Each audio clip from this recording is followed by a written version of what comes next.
ہمارے ایک دوست ہیں, ہوتے ہیں نا برگر فیملیوں والے, جو ہمیشہ بنگلوں میں ٹائم گزارا ہو, کبھی فطرت کی دنیا انہوں نے دیکھی نہ ہو. میری ان سے پرسوں ملاقات ہوئی تو میرے ساتھ ایک جگہ جانا ہوا تو انہوں نے دیکھا چڑیا نے گھونسلہ بنایا ہوا ہے نا, تن کے لا کے گول. وہ ایسے عجیب آدمی, ان کو یہی نہیں پتا. عجیب سوال سے پتا چلا کہ کراچی میں اس قسم کی چیزیں بھی پائی جاتی ہیں. چڑیا نے گھونسلہ بنایا ہوا ایسے تن کے خوبصورت انداز میں لا کے رکھے. تو مجھے کہنے لگے یار یہ تن کے یہاں لا کے کس نے رکھے ہیں چڑیا کو بٹھانے کے لیے. سمجھ میں آ رہی ہے بات؟ ان کو یقین نہیں آ رہا کہ چڑیا خود لا کے رکھ رہی ہے اور اتنے خوبصورت طریقے سے ان کو آپس میں پرو رہی ہے. خود یقین نہیں آ رہا. میں نے کہا بھائی یہ کسی کے سامنے نہیں بول دینا, یہ میرے سامنے آپ نے بول دیا, کس نے لا کے رکھے ہیں, کسی اور کے سامنے نہیں بولنا. وہ فوراً نفسیاتی ہاسپٹل لے جائے گا, سرٹیفکیٹ ڈاکٹر پکڑا دیں گے کہ یہ بندہ کیا ہے, پاگل ہے, یہ پاگل ہے, تھوڑا سا سٹیایا ہوا ہے, اس سے تھوڑا سا بچ کے رہو. اپنے بچوں کو گھر سے باہر نکالا کرو یار, بھاگے. وہ بچے پتہ نہیں کہاں گئے, پب جی میں لگے ہوئے ہیں, ویڈیو گیم میں لگے ہوئے ہیں, بس فضول قسم کی. خیر گھنٹیاں بجا کے بھاگنا کوئی اچھا کام نہیں ہے. بنٹے کھیلتے تھے, لٹو کھیلتے تھے, مارم پیٹی کھیلتے تھے, پٹو اپ کھیلتے تھے. میں تو ایک دفعہ یوٹیوب پہ دیکھا, میری تو آنکھوں سے آنسو نکل آئے وہ منظر دیکھ کے. پرانے کسی نے ویڈیو لگائی ہوئی تھی کہ بچپن میں کیسے کھیل کھیلے جاتے تھے. وہ سارا بچپن یاد آ گیا. کتنا اچھا کھیلتے تھے یار, ایمپریس کھیلتے تھے, چھپن چھپائی کھیلتے تھے, بھنڈا وہ جو ہوتا تھا نا, اور وہ گلی ڈنڈا کھیلتے تھے, پتہ نہیں کیا کیا کھیلتے تھے. اب تو بچوں نے سب کچھ چھوڑ دیا ہے. بچے ہیں ہی نہیں مارکیٹ میں, ایک آدھ بچے ہوتے ہیں, وہ کیا کھیلیں آپس میں بیٹھ کے, بچے ہی نہیں ہو رہے نا. تو ایک آدھ بچے آپس میں کیا کھیلیں گے. ہمارے یہاں تو بہن بھائی تھے ماشاءاللہ, کزن کی ایک الگ فوج تھی پوری. پھر گلی محلے کے, ہر محلے میں ہر پڑوس میں اتنے بچے ہوتے تھے, سب مل کے ایک شغل میلہ لگا رہتا تھا ہر وقت. تو میں یہ عرض کر رہا ہوں کہ اللہ نے اپنے ہونے کے دلائل کے قرآن مجید میں انبار لگا دیے کہ میں ہوں. وہ یہ بتا رہا ہے. یہ چڑیا اصل میں ان کو کیوں یقین نہیں آ رہا, اس لیے کہ یہ بڑی عقل کے خلاف بات ہے کہ یار ایک جانور, اس میں اتنا شعور.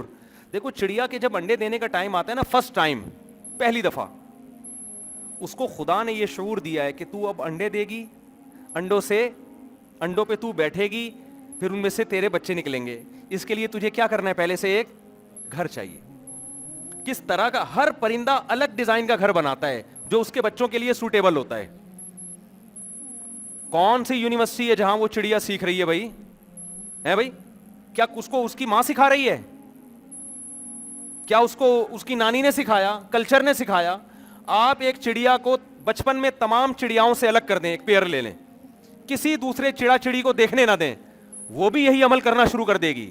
انڈے دینے کا ٹائم آئے گا, پہلے سے تن کے لے کے گھونسلہ بنانا شروع, سوٹیبل جگہ کا انتخاب کرے گی. خرگوش کی مادہ کیا کرتی ہے, جب بچے دینے کا ٹائم آتا ہے اپنے پورے جسم کے بال جھاڑ کر ایک کارپیٹ بچھا دیتی ہے بچوں کے لیے, اس پہ بچے دے. ہمارے ایک دوست نے تجربہ کیا, خرگوش پالتے تھے, وہ کہتے ہیں میں نے تجربہ یہ کیا کہ یار یہ خرگوشنی سیکھتی کہاں سے ہے یہ عمل. کہہ رہے میں نے کیا کیا, بچپن میں ہی ایک نر مادہ خرگوش کو باقی خرگوشوں سے الگ کر دیا کہ ان کو ماحول دیکھنے ہی نہ دو, ان کو ماحول سے متاثر نہ ہونے دو, انہیں کسی خرگوش سے سیکھنے کا موقع نہ دو. کہہ رہے کمال کی بات یہ کہ جب ان کی ولادت کا وقت آیا, اس نے اپنے بال جھاڑ کے زمین پہ بچھا دی. آپ کے لیے یہ عمل معمولی ہے, آپ کہتے ہیں نیچرل ہے, نیچرل. اللہ جگہ جگہ قرآن میں کہہ رہا ہے فلا ينظرون الى الابل كيف خلقت. او بھائی دھرنے میں شریک لوگوں, کیا تم دیکھتے نہیں ہو؟ او بھائی اپنے وسائل میں غور کرنے والے لوگوں, ہر وقت کاروبار بزنس کی خبر کرنے والے لوگوں, ہر وقت گھریلو ٹینشنوں میں پڑے ہوئے لوگوں, افلا ينظرون الى الابل كيف خلقت. اس اونٹ کو دیکھتے نہیں ہو کیسے پیدا کیا گیا؟ یہ اللہ کے مسائل ہی کچھ اور ہیں بھائی, اللہ کی باتیں کیا ہیں؟ اوحا ربک الی النحل, اس شہد کی مکھی کو نہیں دیکھتے ہم نے کیسا بنایا؟ آپ جب دکان میں جائیں گے شہد کی بوتل کو چاروں طرف سے تحقیق کریں گے کہ یہ خالص ہے یا نہیں ہے, اس کے کیا کیا فائدے ہیں. حکیم صاحب سے پوچھیں گے میں شوگر کا مریض ہوں, کھا سکتا ہوں کہ نہیں کھا سکتا, ڈاکٹر سے رابطہ کریں گے. اللہ قرآن مجید میں شہد سے متعلق اس طرح کی ایک بات بھی تذکرہ نہیں کرتا. اللہ کے اور ہی مسائل ہیں. اللہ کہہ رہا ہے اس شہد کو جب تم دیکھا کرو تو سوچا کرو یہ آیا کیسے تمہارے پاس.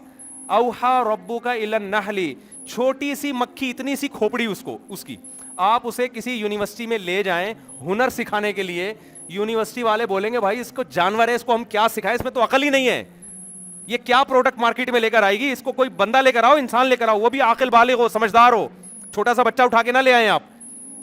اللہ کہتے ہیں تیرے رب نے اس شہد کی مکھی کی چھوٹی سی کھوپڑی جسے تو کھول کے دیکھے گا 2-4 تاروں کے علاوہ کچھ بھی نظر نہیں آئے گا, اسے ایسا ہنر سکھا دیا ہے, ان اتخذی من الجبال بیوتن ومن الشجر, پہاڑوں پہ اپنا گھر بنا اور درختوں پہ اپنا گھر بنا. خاندانی بناتی ہے کہ بحریہ ٹاؤن میں بھی ریاض ملک آج تک ایسا گھر نہیں بنا سکا, تو ایسا گھر بنایا. ہمارے ہاں جو کنسٹرکشن کا کام سیکھتا ہے این ڈی یونیورسٹی میں پہلے 4 سال لگائے گا, 4 سال لگانے کے بعد اگر کراچی میں پڑھے گا تو ککھ بھی اس کو پھر بھی نہیں آئے گا. ویسے تو کسی یونیورسٹی میں نہیں آتا, لیکن یہاں بالکل ہی بھی نہیں آئے گا اس کو. اس کے بعد وہ کئی سال ماہر انجینئروں کے ساتھ ٹائم لگائے گا, عمارتیں بنتا دیکھے گا, کتنا گارا ڈالا جاتا ہے, کتنا سیمنٹ ایڈ کیا جاتا ہے بھائی. اس کے بعد کتنی بڑی بلڈنگ بنانی ہو تو زمین کتنی کھودنی ہے, اس میں کتنا موٹا سریا ڈلے گا, کئی سال لگتے ہیں اس کو یہ کام سیکھنے میں. اس کے بعد بھی اگر کوئی بڑا پھر پل بناتے ہیں, بلڈنگیں بناتے ہیں, تھوڑے عرصے کے بعد وہ اطلاع آتی ہے کہ وہ بلڈنگ خود بہت گر گئی.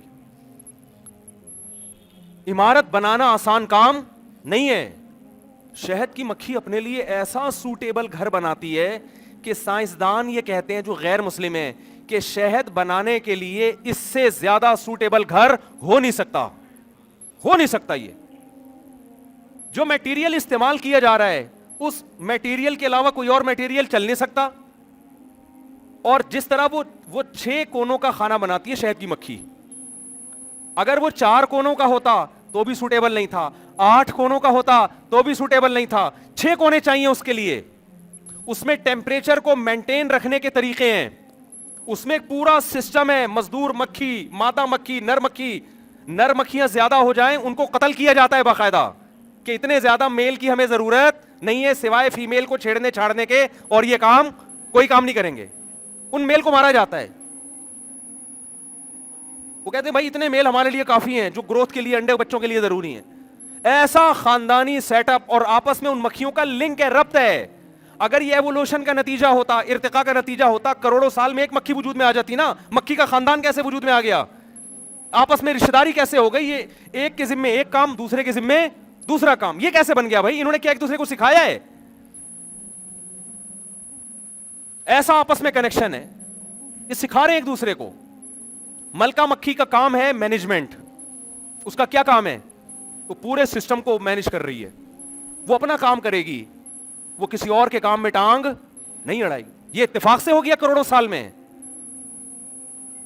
آج تک اتفاق سے میرے بھائی ایسا نہیں ہو سکتا 2 اینٹیں آپس میں جڑ جائیں. کبھی آپ نے دیکھا ایک دیوار کھڑی ہوئی ہے, خوبصورت سی دیوار ہے, اینٹیں آپس میں جڑی ہوئی ہیں. آپ پوچھ رہے ہیں کیسے جڑ گئیں؟ کروڑوں سال میں طوفان آیا اور یہ اینٹیں اڑ اڑ کے ٹھک ٹھک ٹھک کر کے جڑ گئی ہیں. احرام مصر ہے نا, احرام مصر دنیا کا ایک عجوبہ ہے کہ نہیں ہے؟ کیا خیال ہے؟ ارے بھائی احرام مصر دنیا کے 7 عجوبوں میں سے ایک عجوبہ ہے. اس میں یہ ہے کہ ان پہاڑوں پر اتنی بڑی بڑی بے جوڑ دیواریں کس نے کھڑی کر دی, ایسی عمارتیں کس نے بنا دی؟ 4000 سال پہلے ٹیکنالوجی نے اتنی ترقی کیسے کر لی؟ کون تھا اس وقت اتنا بڑا سائنسدان جس نے اتنی بڑی بڑی دیواریں بنا دی؟ اس کا جواب بہت آسان ہے, خود سے بن گئی. کوئی کہہ سکتا ہے یہ جواب؟ بولتے کیوں نہیں بھائی؟ سائنسدان بول دیں یار, جیسے وسیم بھائی خود سے وجود میں آ گئے اتفاق سے, بندر سے ترقی کرتے کرتے یہاں تک پہنچ گئے, تو احرام مصر میں اتنی بڑی دیوار کروڑوں سال میں خود بخود بن گئی. وہاں کوئی نہیں کہتا کہ یہ دیوار آٹومیٹیکلی خود بخود کروڑوں سال میں وجود میں آئی. کہہ رہے نہیں, اتنا خوبصورت ڈیزائن کسی نے بنایا ہے. کیسے بنایا ہماری عقل میں نہیں آتا. بنا نہیں ہے, بنایا گیا ہے. تو جس انسان نے وہ دیوار بنائی, جن انسانوں نے, وہ کیسے خود سے وجود میں آ گئے بھائی؟ تو ایک ایک چیز گواہی دے رہی ہے. دیکھو جانوروں کی نسل بڑھنی ہے نا, اللہ نے ماں کی ممتا کا جذبہ جن جانوروں میں رکھا ہے, یہ وہ جانور ہیں جن میں گروتھ ریشو کم ہے. جن جانوروں کا گروتھ ریشو بہت زیادہ ہے ان میں ماں کی ممتا والا جذبہ اللہ نے نہیں رکھا. اس سے پتا چلا کہ ماں کے اندر جو بچوں کی محبت ہوتی ہے یہ نیچرل نہیں ہے. جس خدا نے جس ماں میں محبت رکھنی تھی رکھ دی, جس میں نہیں رکھنی تھی اس میں نہیں رکھی ہے. اس کو ہم نے نیچر سے تعبیر کیا ہے.